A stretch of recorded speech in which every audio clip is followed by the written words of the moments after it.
다음은 스마트팜 혁신밸리 사업의 진척 상황에 대한 내용을 좀 묻고 싶습니다.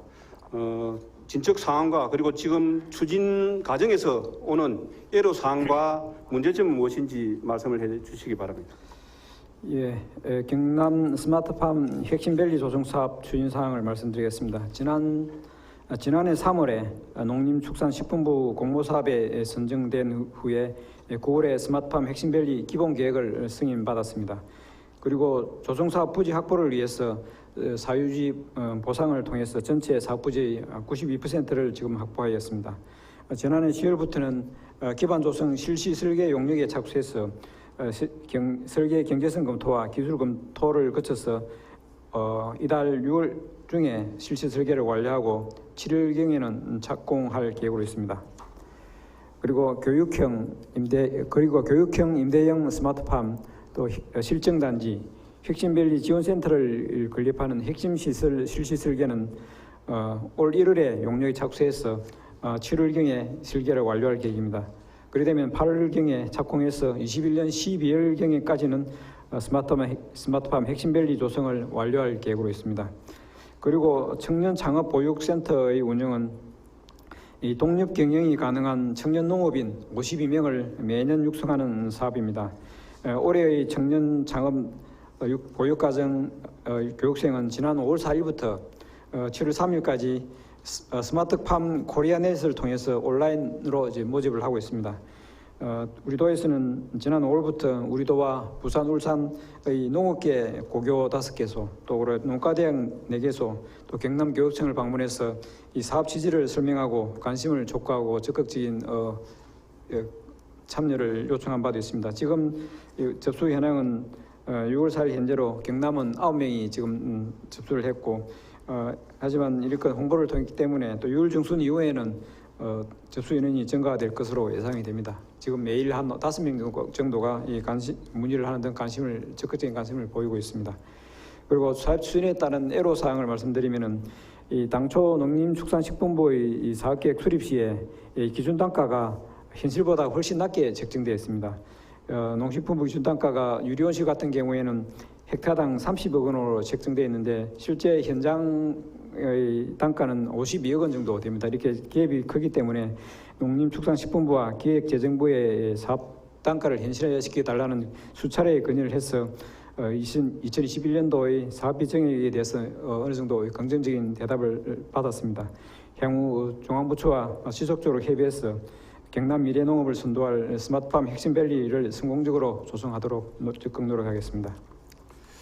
예, 본 의원은 그 스마트팜 혁신밸리 조성에 대해서 사실 우려를 좀 많이 해왔습니다.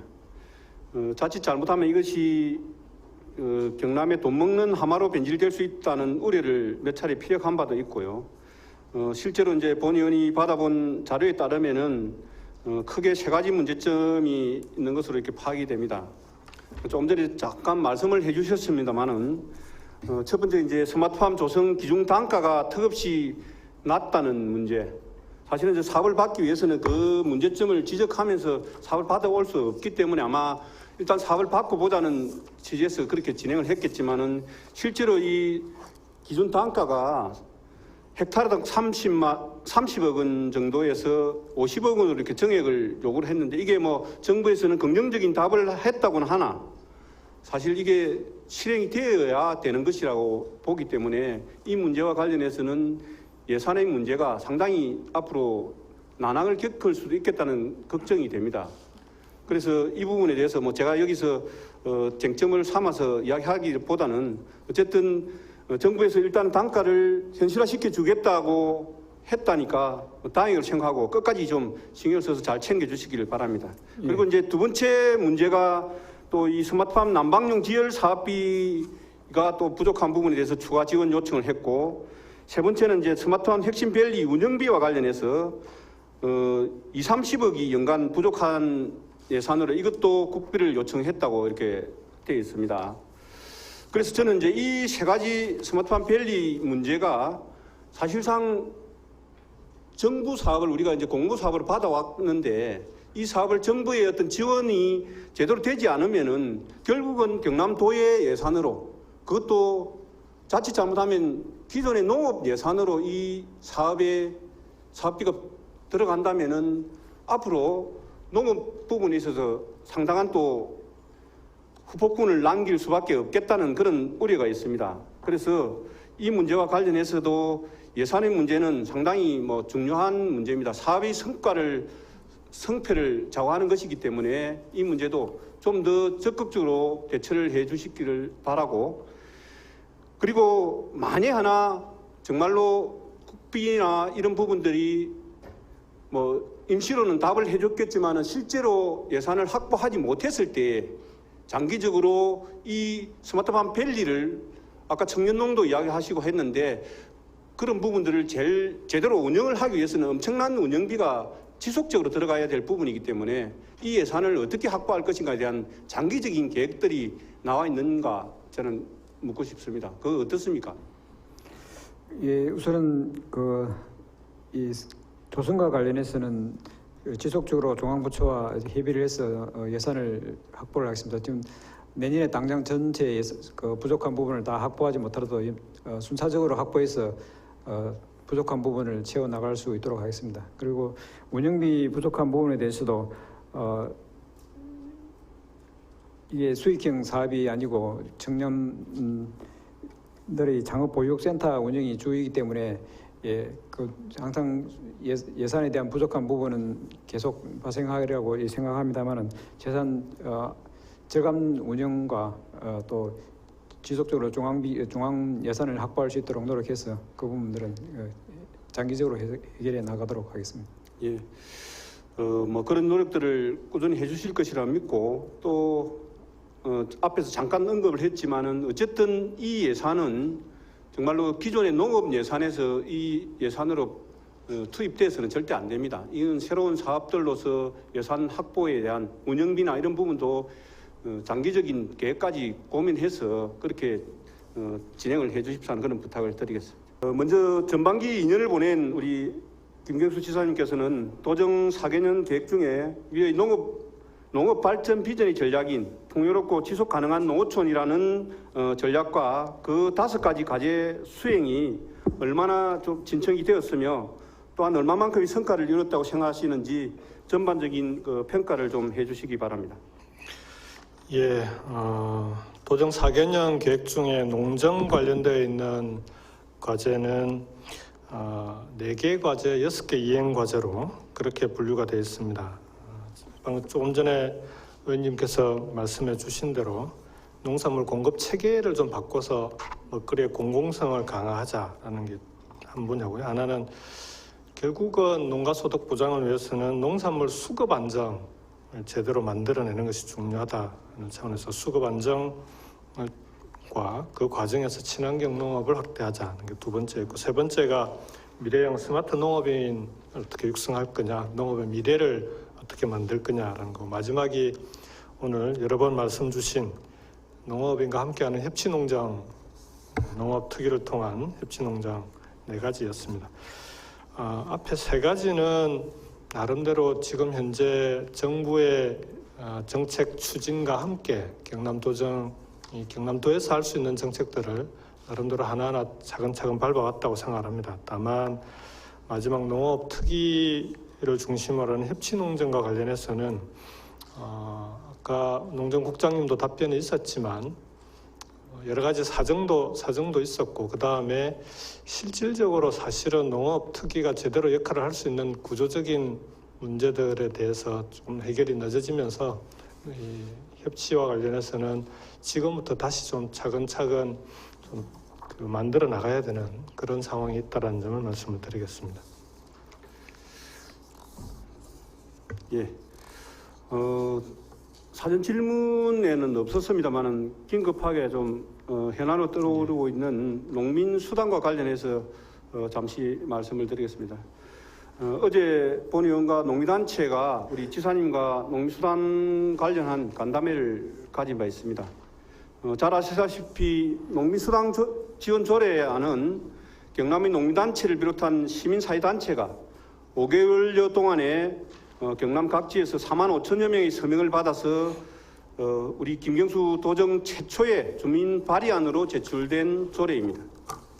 그럼에도 불구하고 이 조례안 내용과 관련해서 우리 김경수 지사님의 농민수당제를 바라보는 시각과 그리고 농민단체가 농민수당제를 도입하는 취지와는 조금 다른 좀 입장을 가지고 있는 느낌을 어제 저는 받았습니다. 좀 안타깝게 생각하는데 그렇지만 그 부분 역시도 우리 농업이 워낙 어렵고 힘든 지경에 놓여 있다 보니까 농업 정책에 대한 고민이나 애정이 남다른 우리 지사님께서 좀 더 발전적인 고민을 하는 과정이라는 그런 이해를 하겠습니다. 주민 발의라는 대의를 존중하는 의미에서 이번 회기에 조례를 심의하고 의결을 할 계획을 가지고 있습니다.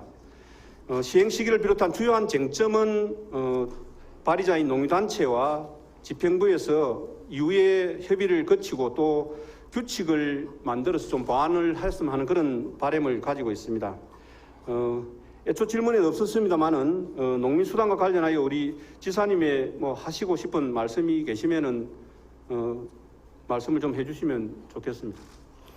예, 어제도 장시간 토론이 있었습니다. 농업특위에 참여하고 계시는 농민단체 대표자님들하고 우리 빈지트 위원장님하고 이 문제에 대해서 토론이 있었는데 그 과정에서도 저는 결론적으로는 조금 더 논의가 필요하지만 어제 회의에 참석했던 분들의 전체적인 농정의 방향과 목표에 대해서는 공감했다고 생각을 합니다.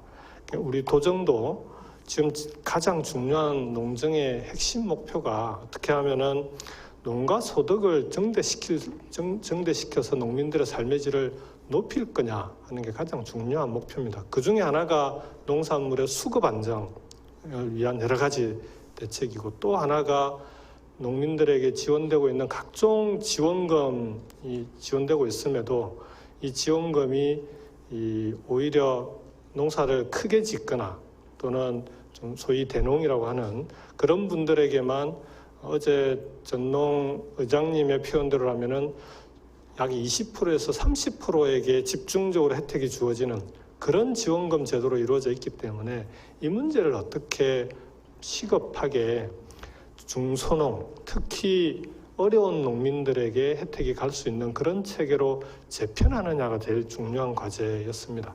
요 뒷부분이 지금 조례로 이제 주민 발의가 되어 있는 농민수당과 연계되어 있는 그런 부분입니다. 정부는 문재인 대통령께서 지난번 선거 과정에서 공익형 직불제를 통해서 이 문제를 1차적으로 재편하겠다라고 공약을 하셨고 그 공익형 직불제를 올해까지 개편해서 지금 첫 실시를 하고 있는 중입니다.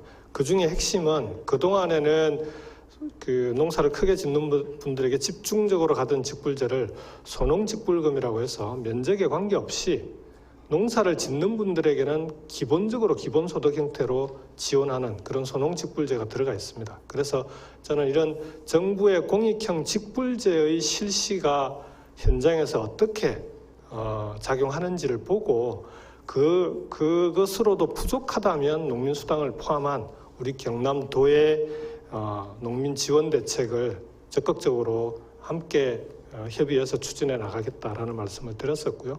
농민수당도 그 차원에서 올해 정부의 공익형 직불제 실시되는 것을 평가해서 그 평가 결과를 가지고 농민수당을 어떻게 하면 그런 공익형 직불제를 보완하는 수단이 될 수 있도록 할 것인지를 협의해서 추진해 나가자라는 말씀을 드렸습니다. 그래서 이런 제 입장은 뭐 기존에 계속 여러 번 밝혔던 입장이고 어제도 동일하게 말씀을 드렸었고 이런 도의 입장을 도의회에서 농민수당 조례 심의 과정에서 충분히 반영해 주실 것을 요청을 드렸습니다. 예, 고맙습니다. 공익형 직불제와 농민수당제는 뭐 그 설계가 사실은 근본적으로는 좀 다른 부분도 있습니다만은 지사님의 어떤 또 보관이 있으셔서 그 말씀을 해주셨고 이 자리에서는 뭐 이 부분과 관련해서 논쟁을 sam거나 하지는 않겠고 예, 지사님의 의견을 들어보는 그런 자리도 마감하겠습니다. 그래서 향후에 저는 이제 좀 부탁을 드리고 싶은 것은 앞에서 제가 말씀을 드리듯이 농민수당과 관련해서는 집행부와 우리 농민단체 간에 계속적인 좀 협의나 이런 소통 과정을 좀 거쳐서 이 농민수당 조례가 농민수당제가 좀 더 진척 있고 좋은 정책으로 자리할 수 있도록 그렇게 협조를 부탁드리겠다는 말씀으로 이 부분 넘어가겠습니다. 예, 어제도 약속드렸지만 예, 이제는 현장의 목소리가 중요한 시기가 됐습니다. 실제 공익형 직불제가 실시되고 있기 때문에 이 공익형 직불제의 현장에 직불제가 제대로 정착되는지 그 과정에서 문제는 없는지 실제로 공익형 직불제의 취지가 제대로 구현되고 있는지 하는 건 행정 단위에서만 점검할 수 있는 내용이 아니라 실제 우리 현장의 농민들과 직접 소통하면서 이 문제는 점검해야 됩니다. 그래서 어제 약속드린 대로 농업 특위뿐만 아니라 농업 단체들과도 직접적인 소통을 통해서 이 문제에 대해서도 점검하고 그 과정에서 농민 수당에 대해서도 농민들과 직접적인 소통을 통해서 함께 풀어가도록 하겠습니다. 예, 고맙습니다. 네. 끝으로 이건 질문이라기보다는 또 전반기 평가를 해주셨는데 거기에 기반해서 또 후반기 2년 동안 우리 경남 농업 농촌 농민을 위한 경남 농정 발전에 대한 우리 도지사님의 각오랄까 이런 말씀을 한번 듣고 싶습니다. 예, 실제로 농촌이 많이 어렵습니다. 고령화뿐만 아니라 농산물 수급 안정 정책은 벌써 몇십 년째 정부가 계속 반복해오고 있음에도 현장에서는 여전히 작황에 따라서 농산물 가격이 춤을 추는 그런 일이 반복되고 있습니다. 그때마다 제일 어려워지는 건 소농들이 가장 먼저 어려워집니다. 이 문제를 어떤 형태로든 함께 해결하지 않으면 저는 농촌의 문제가 해결되기 어렵다고 생각합니다. 그런 점에서 그동안 꾸준히 추진해왔던 도의 농정 실제 현실에 농민들에게 직접 도움이 될 수 있는 그런 좀 체감할 수 있는 그런 정책으로 만들어가는 게 남은 2년의 과제라고 생각을 합니다. 그 과정에서 말씀 주셨던 농업특위의 활성화 부분은 사실은 이게 이제 농업회의소가 정부가 이제 그 법으로 제정하면 그걸 통해서 사무국이라든지 상설사무국이라든지 이 문제를 해결하자라고 초기에 협의가 됐던 건데 정부의 법 제정이 20대 국회에서 무산되어 버렸습니다. 그러면서 이게 조금 시기가 늦춰진 측면이 있는데 현재 현실에 맞는 그런 좀 상설적인 지원 체계는 반드시 빠른 시일 내에 갖춰서 농업특위가 실질적인 농정 협치 기구가 될 수 있도록 그렇게 만들도록 하겠습니다. 예, 고맙습니다. 우리 지사님 수고하셨습니다. 자리해 주시기 바랍니다. 예, 고맙습니다.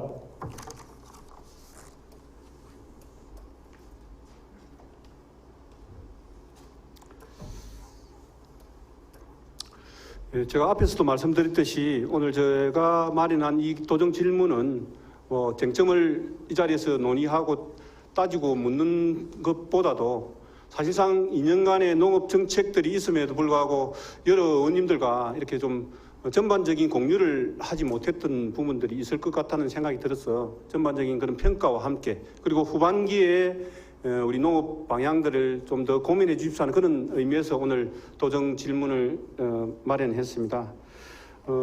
코로나19 사태로 우리 사회 전반이 정말 힘들고 어려운 지경에 놓여 있습니다. 그러면서도 또 이 사태를 겪으면서 우리 사회 전반을 또 되돌아보고 이유를 고민하는 그런 시기가 아닌가 생각됩니다. 그래서 이 농업과 농촌의 문제, 농정과 관련한 문제도 이 시점에서 코로나19 사태 이후에 어떻게 변해가야 할 것이며 발전해야 될 것인가 하는 그런 고민도 많이 하게 됩니다. 그리고 오늘 장시간에 걸쳐서 도정 질문에 답변해 주신 우리 김경수 지사님과 정재민 농지국장님께 감사의 말씀을 드립니다. 앞으로도 농업 정책에 대한 관심을 좀 더 높여주시고 더 많은 소통과 협치를 통해서 우리 농정이 발전하고 농어민들에게 희망을 줄 수 있는 그런 계기가 되기를 부탁드리겠습니다. 끝까지 경청해 주신 우리 김경수 지사님을 비롯한 김경수 의장님을 비롯한 선배 동료 의원 여러분과 관계자 여러분께도 감사를 드리면서 도정 질문을 모두 마치도록 하겠습니다. 예, 그동안 감사했습니다. 고맙습니다.